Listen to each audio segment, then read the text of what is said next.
Love பிடிக்கும். ஆனா லவ்வ அடுத்த கட்டத்துக்கு எடுத்துட்டு போறதுக்கு ஒரு தயக்கம், ஒரு பயம். அது கடைசி வரைக்கும் அந்த லவ் அப்படியே இருக்குமா அப்படிங்கிற ஒரு பயம்.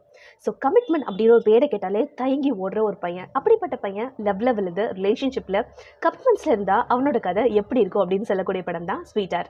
இந்த படத்தோட டேரக்டர் யாருன்னா ஸ்வினித் சுகுமார் அவர்கள் டேரக்ட் பண்ணியிருக்காங்க. இதுல Rio Raj, Gopika Ramesh and plus Arunachaleswar, Redin Kingsley நிறைய முகங்கள் நடிச்சிருக்காங்க. சரி, நான் சொன்ன மாதிரி இது கமிட்மெண்ட் அப்படின்னு சார்ந்த ஒரு படமா இருக்க போது இது வந்து ஃபுல் அண்ட் ஃபுல் அப்போ ஆப்வியஸ்லி லவ் பற்றின ஒரு விஷயம் அதெல்லாம் இருக்கும் அப்படின்னு கேட்டிங்கன்னா, ஆப்வியஸ்லி லவ், ரிலேஷன்ஷிப், இன்டிமசி இந்த மாதிரி நிறைய விஷயம் கலந்து தான் அந்த படம் இருக்குது. பட் ஆனால் என்னன்னு தெரியல, ஏதோ ஒரு விஷயத்தில் சம்திங் ஏதோ ஒன்று மிஸ் ஆகுதே அப்படின்னு எங்களுக்கு உள்ளே தோணிக்கிட்டே இருந்துச்சு.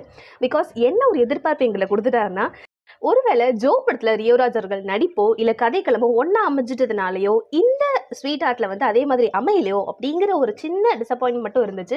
மித்தபடி படத்துல அமைஞ்சிட்டு இருக்கிற எல்லா பாடல்களும் ரொம்ப ரொம்ப சூப்பரா இருந்துச்சு. கண்டிப்பா அந்த படம் பாருங்க. உங்களுக்கு இப்படி தோணுச்சுன்னா